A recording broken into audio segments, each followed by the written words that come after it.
स्वागत है। आज हमारे सामने अभिषेक श्रीवास्तव की ई टाइम्स में छपी समीक्षा है जिसका विषय है डाउंटन एबी द ग्रैंड फिनाले। हाँ, डाउंटन एबी काफी लंबा सफर रहा है इसका। बिल्कुल, 1 दशक से ज्यादा टीवी पर, फिर 2 फिल्में भी आईं और अब ये मतलब ग्रैंड फिनाले, क्राउली परिवार और उनके स्टाफ की कहानी का आखिरी पड़ाव। तो सवाल तो यही उठता है कि क्या ये विदाई उन उम्मीदों पर खरी उतरती है जो फैंस ने लगा रखी थी? सही सवाल है। इतने सालों का जुड़ाव जो है। हाँ, और समीक्षा इसे एक सौम्य और दिली विदाई कहती है। तो चलिए इसी में थोड़ा और गहरे उतरते हैं, देखते हैं इसका क्या मतलब है। कहानी हमें ले जाती है 1930s के दशक में। क्राउली परिवार के सामने कुछ नई चुनौतियां हैं। वो एक स्कैंडल की आहट है, कुछ आर्थिक परेशानियां भी चल रही हैं। अच्छा, तो टिपिकल डाउंटन एबी वाले मुद्दे। हाँ, कुछ वैसा ही।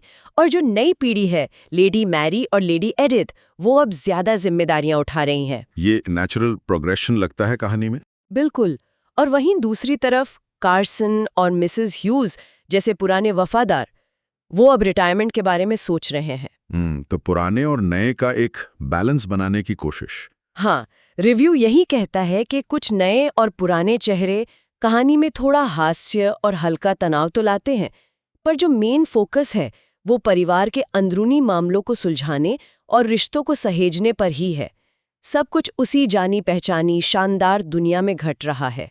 और देखिए, दिलचस्प बात यह है, जैसा कि ये विश्लेषण में कहा गया है, कि डायरेक्टर साइमन कर्टिस ने जानबूझकर डाउंटन एबी की ही पहचानी हुई शांत लय और माहौल को बनाए रखा है। हाँ, ये बात नोट करने वाली है। रिव्यू इशारा करता है कि ये फिल्म बड़े धमाकों या चौंकाने वाले मोड़ों के लिए नहीं बनी है। मतलब सेफ खेला है, कह सकते हैं। इसका जोर गर्मजोशी, परंपराओं के निर्वाह और किरदारों के बीच के वो छोटे छोटे अनकहे इशारों पर ज्यादा है। तो साफ है कि लक्ष्य जो था वो लंबे समय से जुड़े दर्शकों को एक आरामदायक, संतुष्टि देने वाला अनुभव देना था, जहां कहानी की बिखरी कड़ियां सिमट जाएं। हाँ, और समीक्षा ये भी उजागर करती है कि ये जो परिचित एहसास है, ये सिर्फ कहानी कहने के तरीके में ही नहीं, बल्कि फिल्म के विजुअल्स में भी है। अच्छा, विजुअल्स की में बात है। हाँ, सेट्स की भव्यता, कॉस्ट्यूम्स की बारीकियां, ये सब तो डाउंटन एबी की पहचान रहे हैं, और वो यहाँ भी भरपूर मौजूद हैं। लेखक नोट करते हैं कि कैमरा अक्सर छोटी चीजों पर रुकता है। जैसे शायद किसी किरदार के हाथ में दस्ताना या मेज पर रखी एक पुरानी तस्वीर। ये छोटी चीजें उन दर्शकों के लिए गहरा मतलब रखती हैं जो इन किरदारों के सफर और उनके इतिहास से वाकिफ है ना? सही। ये फैंस के लिए नॉस्टैल्जिया का काम करता है। और परफॉर्मेंस, उनके बारे में समीक्षा का कहना है कि जो मुख्य कलाकार हैं वो पूरे आत्मविश्वास और एक गहरे अपनेपन के साथ लौटे हैं। ऐसा लगता है जैसे वो इन किरदारों में सालों से जी रहे हों। हाँ, वो तो उनकी केमिस्ट्री दिखती ही है। उनके छोटे छोटे हाव भाव ही कहानी का ज्यादातर भावनात्मक बोझ उठाते हैं। लेकिन सिर्फ तारीफें ही नहीं हैं। समीक्षा कुछ समझौतों की ओर भी इशारा करती है। अच्छा, क्या कमियां बताई हैं? लेखक का मानना है कि जो दर्शक कहानी में कुछ नयापन, कुछ अप्रत्याशित या नाटकीय खोज रहे थे, उन्हें ये फिल्म थोड़ी सेफ लग सकती है। वही बात जो हमने पहले कही थी, सेफ। हाँ, ऐसा लगता है कि कहानी ने कोई बड़ा रिस्क उठाने से परहेज किया है। एक और बात जो सामने आती है वो है किरदारों की भीड़।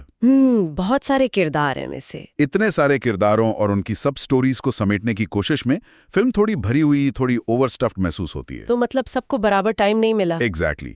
नतीजा ये कि कुछ किरदारों के हिस्से कहानी में उतनी गहराई या उतना समय नहीं आ पाया जितना शायद वो डिजर्व करते थे। तो ये सेफ होने वाली बात, ये सोचने लायक है, क्या ये वाकई एक खामी है, खासकर जब आप एक ऐसी विरासत को अलविदा कह रहे हो जिसे दर्शक इतने सालों से प्यार करते आए हैं? ये एक बहुत अहम सवाल उठाया आपने। या फिर ये फैंस के प्रति एक तरह की जिम्मेदारी निभाने जैसा है कि उन्हें वही दो जो वो चाहते हैं, जिससे उन्हें सुकून मिले। देखिए, समीक्षा का जो लहजा है उसे देखकर लगता है कि ये फिल्म जानबूझकर कॉम्प्लेक्सिटी या अप्रत्याशित मोड़ लाने के बजाय फैंस को इमोशनल संतुष्टि देने और कहानी को करीने से समेटने को प्राथमिकता देती है। मतलब फैन सर्विस एक तरह से। हाँ, कह सकते हैं। ये दिखाता है कि कभी कभी कहानी कहने वालों के लिए दर्शकों की उम्मीदों पर खरा उतरना, उन्हें एक सुकून भरा अंत देना, शायद नए प्रयोग करने से ज्यादा जरूरी हो जाता है। तो कुल मिलाकर समीक्षा का अंतिम निचोड़ क्या निकलता है? निचोड़ यही है कि फिल्म जिस मकसद से बनाई गई थी उसमें वो पूरी तरह कामयाब है। मतलब फैंस के लिए? हाँ, ये उन वफादार फैंस के लिए एक गर्मजोशी भरी, सोच समझ के तैयार की गई विदाई है जो इन किरदारों के साथ इतने साल रहे हैं। हंसे हैं, रोए हैं। ये शायद नए दर्शकों को खींचने में उतनी सफल न हो या कहानी कहने में कोई क्रांति न लाए, लेकिन जिन्होंने सीरीज को सालों तक फॉलो किया है उनके लिए ये भावनात्मक रूप से एक संतोषजनक अनुभव होगा। समीक्षा के शब्दों में इसकी खुशियां बढ़िया नाटकीय नहीं बल्कि सौम्य, परिचित और घरेलू हैं। बिल्कुल, फेमिलियर कंफर्ट। तो इस पूरे विश्लेषण से जो एक बड़ी तस्वीर उभरती है वो ये है कि ये फिनाले नए दर्शकों को लुभाने या कहानी में कोई बड़ा फेरबदल करने के बजाय अपने मौजूदा समर्पित फैंस की भावनात्मक जरूरतों और उनके जुड़ाव को सबसे ऊपर रखता है। सही कहा। एक तरह से ये उन लोगों के लिए शुक्रिया कहने जैसा है जो इतने लंबे सफर में साथ रहे। और यहीं से ना एक व्यापक सवाल उठता है, किसी बहुत पसंद की जाने वाली कहानी का संतोषजनक अंत आखिर होता क्या है? अच्छा सवाल है। खासकर ऐसी कहानी जो बदलते समय में परंपरा और स्थिरता के मूल्यों पर टिकी हो। क्या किसी विदाई में हमेशा नएपन और आश्चर्य से ज्यादा अपनेपन और जानी पहचानी गर्मजोशी का महत्व होता है? ये सोचने वाली बात है। ये एक दिलचस्प पहेली है जिस पर शायद हर फैन अपने अनुभव और उम्मीदों के हिसाब से सोच सकता है।